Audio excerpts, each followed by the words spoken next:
નમસ્કાર મિત્રો, અમારા વિડીયોમાં આપ સૌનું હાર્દિક સ્વાગત છે। મિત્રો, આજે આપણે વાત કરવાના છીએ લગ્ન નિર્ધારિત થઈ ગયા હતા, કંકોત્રીઓ વહેંચાઈ ગઈ હતી, ગ્રહ શાંતિનો દિવસ આવી પહોંચ્યો હતો।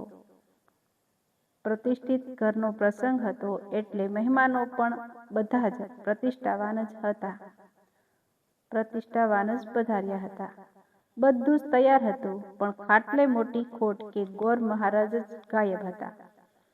કારણ ગમે તે હશે, પણ એમનો ફોન આવી ગયો કે તબિયત અચાનક બગડી ગઈ હોવાથી આવી નહીં શકાય। યજમાન મોટી મૂંઝવણમાં મુકાઈ ગયા। લગ્નની ભરસક સિઝનમાં બીજી કન્યા મળી જાય, પણ ગોર મહારાજ ન મળે। વરના પિતા રડમસ થઈ ગયા। હવે શું કરવું? મહેમાનોમાંથી એક શાંત યુવાન ઊભો થયો, માત્ર એટલું જ બોલ્યો, ઘરમાં અબોટિયું કે પીતાંબર છે? ફટાફટ વ્યવસ્થા થઈ ગઈ। કોટ, પેન્ટ અને ટાઈ ઉતરી ગયા અને દેહ પર કર્મકાંડી બ્રાહ્મણના વસ્ત્રો ચડી ગયા। એ યુવાને શુદ્ધ ઉચ્ચાર સાથે અસ્ખલિત મંત્રો બોલીને કાશીના પંડિતોને પાસા પાડી દે તેવી શૈલીમાં શાસ્ત્રોક્ત વિધિ સંપન્ન કરાવી દીધી। બધા ખુશ પણ થઈ ગયા અને સદબત પણ। જતી વખતે યજમાનના હાથમાં વિઝિટિંગ કાર્ડ મૂકીને એ યુવાને કહ્યું, આવતીકાલે લગ્ન રાખ્યા છે ને? જો તમારા ગોર મહારાજ ન આવે તો આ નંબર પર ફોન કરજો। મારાથી વધારે સારી રીતે ઉચ્ચાર શુદ્ધિ ધરાવતો બીજો બ્રાહ્મણ તમને નહીં મળે। હું ક્યાંય વિધિ માટે જતો નથી, પણ જ્યાં ગાડું અટક્યું હોય ત્યાં મદદ કરવા અચૂક પહોંચી જાઉં છું। વરના બાપે કાર્ડમાં નામ વાંચ્યું તો મોટી આંખો વધુ મોટી થઈ ગઈ। કાર્ડમાં નામ લખ્યું હતું, doctor Bhaskar you Vyas, MD pathology. Card આપીને યુવાન તો પોતાની મોંઘી દાટ કારમાં બેસીને રવાના થઈ ગયો। વરના પિતા એમને અંગત રીતે ઓળખતા ન હતા, જેમને આમંત્રણ આપ્યું હતું એના સગા તરીકે એ આવ્યા હતા, પણ એમના કારણે ધાર્મિક વિધિ શોભી ઉઠી। એક માણસ તેના જીવનકાળમાં કેટલી ભૂમિકાઓ ભજવી શકે? ડોક્ટર ભાસ્કર વ્યાસ આ સવાલનો સર્વશ્રેષ્ઠ જવાબ છે। પિતા વૈદ્ય ઉત્તમરામ ભોળાનાથ વ્યાસના ઘરે જન્મેલા ભાસ્કરભાઈએ 6 વર્ષની ઉંમરે યજ્ઞોપવિત ધારણ કર્યો। પછી કાળુપુરમાં આવેલા સ્વામિનારાયણની પાઠશાળામાં પ્રવેશ લીધો। પૂજ્ય દયાશંકર શાસ્ત્રી પાસે સંસ્કૃત ભણ્યા। ભૂષણ અને વિશારદ જેવી પરીક્ષાઓ પાસ કરી।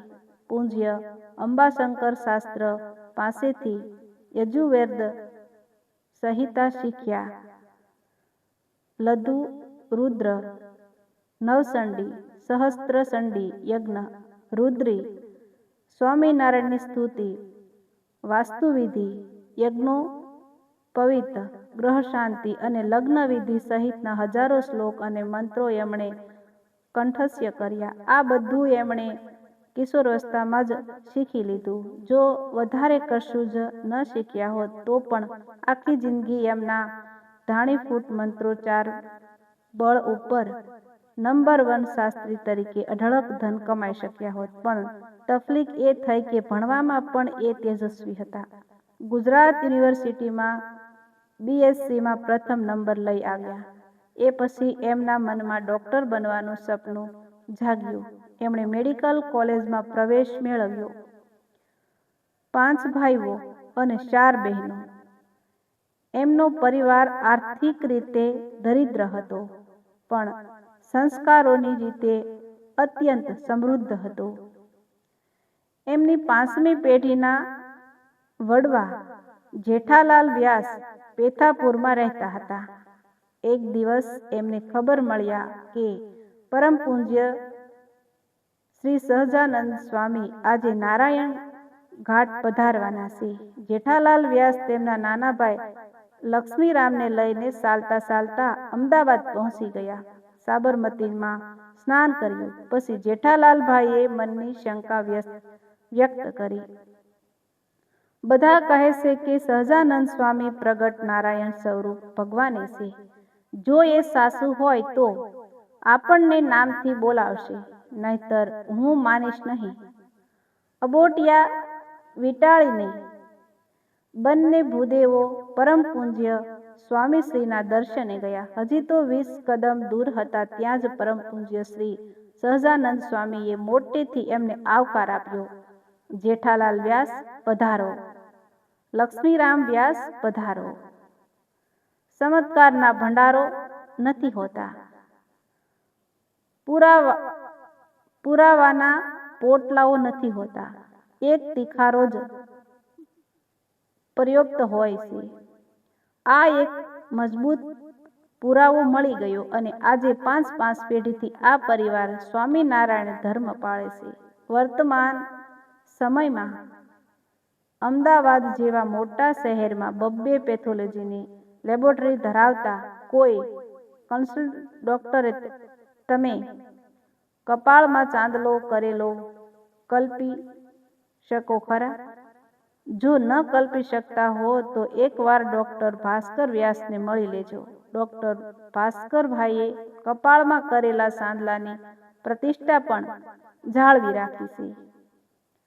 તબીબી વિશ્વમાં આજકાલ સ્મોકિંગ, ગુટખા અને શરાબપાનનું પ્રમાણ આઘાતજનક હદ સુધી વ્યાપી ગયું છે. ત્યારે ડોક્ટર ભાસ્કરભાઈએ એક જ પીણાની આદત છે.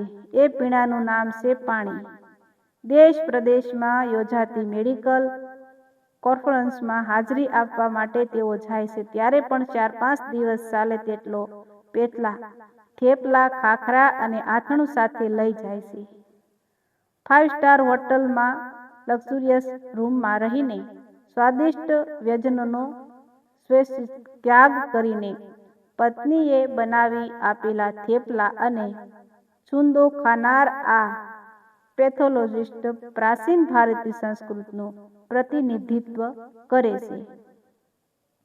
ડોક્ટર વ્યાસે 1975માં રિલિફ્ટ રોડ ઉપર એક ડોક્ટર મિત્રની ભાગીદારીમાં પ્રાઇવેટ લેબોરેટરીની શરૂઆત કરી હતી.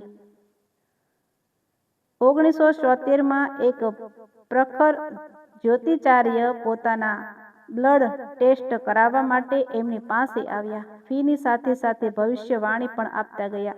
મારી આગાહી યાદ રાખજો. આ ભાગીદારી એક દાયકાની આવરદા નહીં જુએ. બરાબર એવું જ બન્યું. 9મા વર્ષે બંને મિત્રો છૂટા પડ્યા. ડોક્ટર ભાસ્કરભાઈએ આંબાવાડી વિસ્તારમાં નવું સાહસ શરૂ કર્યું. પ્રેક્ટિસ ધમધોકાર ચાલવા લાગી. એમના પત્ની ડોક્ટર કલ્પનાબહેન ગવર્મેન્ટ હોસ્પિટલમાં મેડિકલ ઓફિસર હતા. 2 દીકરીઓ અને 1 દીકરાનો સમૃદ્ધ વિસ્તાર હતો.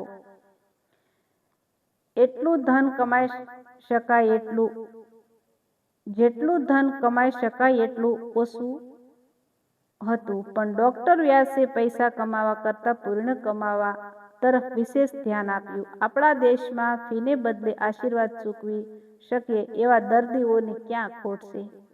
મુસ્લિમ સ્ત્રી પુરુષો, શાકવાળી બહેનો, ગરીબ મજૂરો, ફૂટપાથ પર ઉછરતા બાળકો, આ બધા જ્યારે બીમાર પડે ત્યારે એમના માટે એક જ વિસામો હતો, ડોક્ટર ભાસ્કર વ્યાસની લેબોરેટરી. ડોક્ટર વ્યાસ એમની પાસે ફી તો ન માંગે પણ પરીક્ષણો માટે વપરાયેલા રસાયણોની પડતર કિંમત 10 રૂપિયા માંગે તો પણ આ દેશના છેવાડાના માણસો રડી પડે. ડોક્ટર વ્યાસ રૂમાલને બદલે પોતાના શબ્દોથી એમની આંખો લૂછી આપે. ચાલશે, 1 પૈસો પણ ન આપશો. આવી રીતે આજ સુધીમાં ડોક્ટર ભાસ્કરભાઈએ ફી લીધા વગર જેમના ઇન્વેસ્ટિંગ કરી આપ્યા હોય એવા દર્દીઓની સંખ્યા 13 લાખ જેટલી થાય છે અને એમાં કોઈ ધર્મભેદ નથી, જાતિભેદ નથી કે જ્ઞાતિવાદ પણ નથી. સ્વાભાવિકપણે જ આવા સાત્વિક ડોક્ટર, ધર્મગુરુઓ અને સંતોમાં અત્યંત પ્રતિપાત્ર બની રહે. 1962માં શાહીબાગ ખાતે મંદિર બંધાયું ત્યારથી જ ડોક્ટર ભાસ્કર વ્યાસ સંતોની સેવા કરતા રહ્યા છે.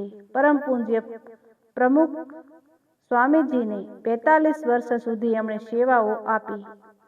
પૂજ્ય યોગીજી મહારાજના દર્શનનો લાભ પણ મેળવ્યો. વાસણાવાળા પૂજ્ય બાપુશ્રી, મણિનગર પૂજ્ય પરસોત્તમ પ્રિયદાસજી, પૂજ્ય વ્રજરાજજી મહારાજ, ગાંધીનગરના પૂજ્ય શ્રી સત્યસંકલ્પ સ્વામીજી, આ બધાના પરીક્ષણો ડોક્ટર ભાસ્કરભાઈએ પૂર્ણ ધર્મભાવથી કરી આપ્યો છે. કાલુપુર મંદિરમાં પૂજ્ય આચાર્યશ્રી અને બધા જ સંતો બીમારીના સમયે ડોક્ટર ભાસ્કરભાઈ વ્યાસને જ યાદ કરે.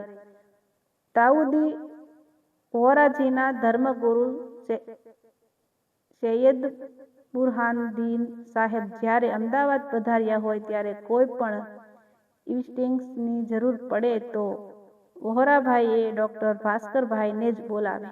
ડોક્ટર ભાસ્કરભાઈ વ્યાસનું સૌથી ઉત્તમ પ્રદાન શિક્ષણ ક્ષેત્ર છે. આટલી વ્યસ્ત પ્રેક્ટિસ વચ્ચે પણ એમણે 12 સાયન્સમાં ભણતા વિદ્યાર્થીઓ માટે કોચિંગની જવાબદારી સ્વીકારી લીધી. અમદાવાદના એક સુપ્રસિદ્ધ ડોક્ટરના સંતાનો એમના હાથ નીચે તૈયાર થઈને મેડિકલ કોલેજમાં પ્રવેશ મેળવી ચૂક્યા છે. 1977માં એમણે વી.એસ. હોસ્પિટલમાં સુપ્રિન્ટેન્ડન્ટ અને મેડિકલ કોલેજના ડીનને મળીને પ્રસ્તાવ મૂક્યો, હું એક સફળ પેથોલોજિસ્ટ હોવા ઉપરાંત એક ઉત્તમ શિક્ષક પણ છું. જો તમે મંજૂરી આપો તો હું તમારા મેડિકલ સ્ટુડન્ટ્સને પેથોલોજીનું શિક્ષણ આપવા તૈયાર છું. બદલામાં મારે એક પણ રૂપિયો જોઈતો નથી. આવા પ્રસ્તાવને કોણ ઠુકરાવે? ડોક્ટર ભાસ્કર વ્યાસે પરમિશન મળી ગઈ. પ્રથમ 3-4 દિવસ તો એમને આ અભિયાનમાં નિષ્ફળતા મળી. કપાળમાં ચાંદલાવાળા સાહેબને જોઈને સ્ટુડન્ટ્સ ક્લાસ છોડીને ચાલ્યા ગયા, પણ જે બેસી રહ્યા એ નિહાલ થઈ ગયા. ધીમે ધીમે એમના ટીચરનો જાદુ પ્રસરવા લાગ્યો. લાલ ચાંદલાની પાછળ રહેલી સોનેરી તેજસ્વીના અસ્ખલિત અંગ્રેજી પ્રવાહ અને જ્ઞાનનો સમુદ્ર ખજાનો જોઈને વિદ્યાર્થીઓ ક્લાસમાં ઉભરાવા લાગ્યા. ડોક્ટર વ્યાસે જિંદગીમાં ક્યારેય નોટ્સનો સહારો ન લીધો, માત્ર ચોક, ડસ્ટર અને દિમાગ. 1977થી આરંભાયેલું આ શિક્ષણ કાર્ય પૂરા 30 વર્ષ સુધી એમણે ચાલુ રાખ્યું. એમના હાથ નીચેથી તૈયાર થયેલા સેંકડો વિદ્યાર્થીઓ આજે ગુજરાતભરમાં પેથોલોજિસ્ટ તરીકે કામ કરી રહ્યા છે. ગુજરાત યુનિવર્સિટીમાં માત્ર રિક્ષા ભાડું લઈને એમણે પેપર સેટર તરીકે સેવા આપી છે. MBBS અને MDની પરીક્ષા માટે તેમણે ચીફ એક્ઝામિનર તરીકે ફરજ નિભાવી છે. અમદાવાદ ઉપરાંત જામનગર, સુરત, વડોદરા અને છેક મુંબઈ સુધીના ડોક્ટરોની પરીક્ષા લઈ આવ્યા છે.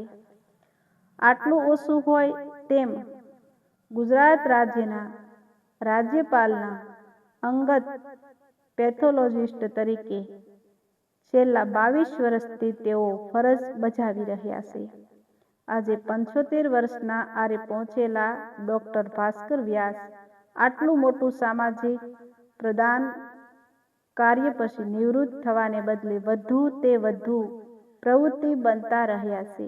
આજકાલ 9 ટાંક જેટલી સેવા કરીને અધમણ જેટલા એવોર્ડ્સ મેળવી જનારા ડોક્ટરોના મેળામાં આ એક એવા ડોક્ટર છે જે નટબંધ સેવા કાર્ય કર્યા પછી પણ ક્યાંક આડે હાથે મુકાઈ ગયા છે. આપણો સમાજ અને સરકાર એમને પૈસા ન આપી શકે પણ એમના કાર્યોની પહોંચ તો આપી શકે ને.